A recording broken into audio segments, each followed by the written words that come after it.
Is this the beginning of the end for the United States of America? It has been said that a house divided against itself will surely fall, and today we live in a shattered union. In all my years, I have never seen so much strife, discord, bitterness and resentment in this country. Everyone can see what is happening, but nobody can seem to stop it.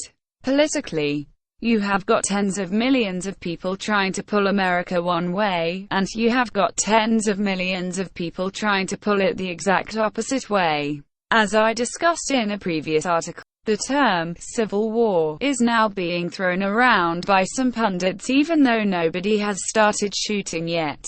We are a deeply divided and broken nation.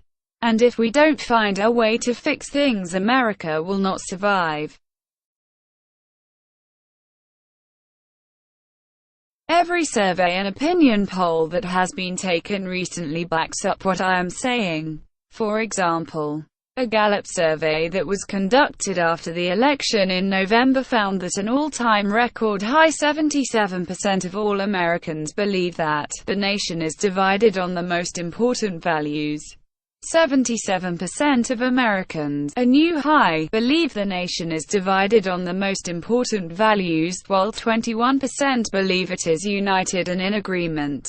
Over the past 20-plus years, the public has tended to perceive the nation as being more divided than united, apart from two surveys conducted shortly after the 9/11 terrorist attacks.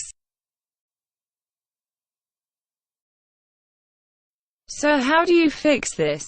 Nobody can force half the population to suddenly change their views on the most important issues of the day. Earlier today, I wrote an article about how America is becoming a politically correct madhouse, and there really is no compromising with the forces of political correctness. Either you get in line or you are the enemy.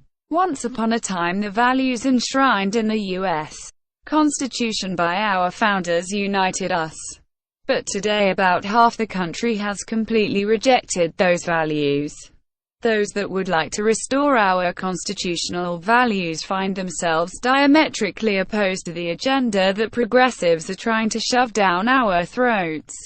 And personally, I don't see much room for compromise between the two sides. Given enough time, one side would ultimately vanquish the other side. But I don't know if America has enough time left for that to happen. There were some that had been hoping that our new president would unite the country.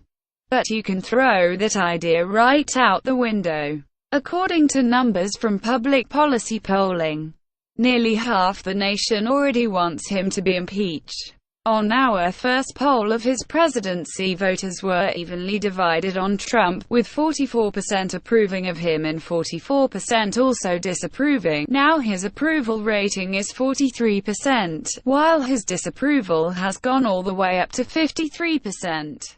If voters could choose, they'd rather have both Barack Obama, 52/44, or Hillary Clinton, 49/45, instead of Trump. Just 3 weeks into his administration, voters are already evenly divided on the issue of impeaching Trump, with 46% in favor and 46% opposed. The political divisions in this nation are just going to grow worse and worse. But just because we vehemently disagree with someone politically does not mean that we should hate that person. I know that it can be infuriating to see some politician get up and start spouting off ideas that would be extremely damaging to this country, but if we choose to hate our political enemies, we become part of the problem. It is easy to love someone that agrees with you about most things. The real challenge is finding a way to love those that believe things that you may find truly repulsive. That doesn't mean that you have to agree with what they believe. I am not saying that at all. You can disagree very strongly with someone and still love that person. Unfortunately, the hearts of most people have grown cold in America, as hatred, anger and frustration continue to grow. It is only a matter of time before we start seeing outbursts of violence. Rioting, looting and civil unrest are going to become commonplace in communities all over the U.S. And eventually some of our major cities will burn. In my latest book, one warned that the thin veneer of civilization that we all take for granted will disappear. And thousands upon thousands of Americans that can see this coming are already fleeing the big cities. What particularly disturbs me is when I see people that are supposed to be on the same side fighting each other. If you are around someone long enough, eventually they are going to do or say something to offend you. None of us is going to agree 100% on everything. And it is a horrible shame to allow one disagreement to ruin what should be a great relationship. If you do not learn to forgive, every relationship that you ever have in your life will ultimately fail, because everyone is going to let you down at some point.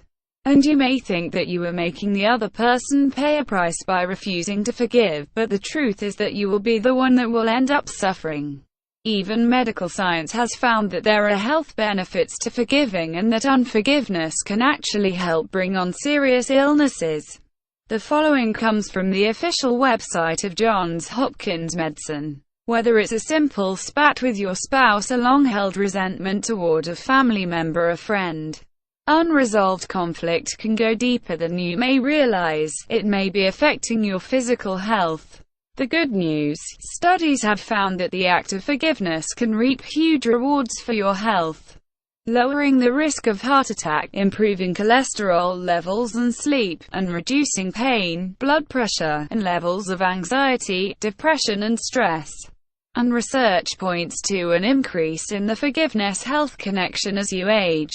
There is an enormous physical burden to being hurt and disappointed, says Karen Swartz, MD, Director of the Mood Disorders Adult Consultation Clinic at the Johns Hopkins Hospital. Chronic anger puts you into a fight-or-flight mode, which results in numerous changes in heart rate, blood pressure and immune response. Those changes, then, increase the risk of depression, heart disease and diabetes, among other conditions. Forgiveness, however, calms stress levels, leading to improved health. There are people that are ready to pick up the phone right now and apologize to someone that they have been refusing to forgive. Yes, without a doubt that would be difficult. But you might just be surprised how much grace a little humility can unleash. You may not be able to fix our broken nation, but you certainly can fix the broken relationships in your own life.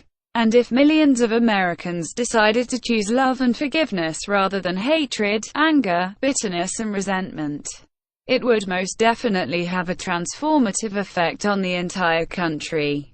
I would like to close with some very wise words from Dr. Martin Luther King Jr. Darkness cannot drive out darkness. Only light can do that. Hate cannot drive out hate. Only love can do that. Don't forget to subscribe my channel for more videos like that. Thank you very much for watching my video.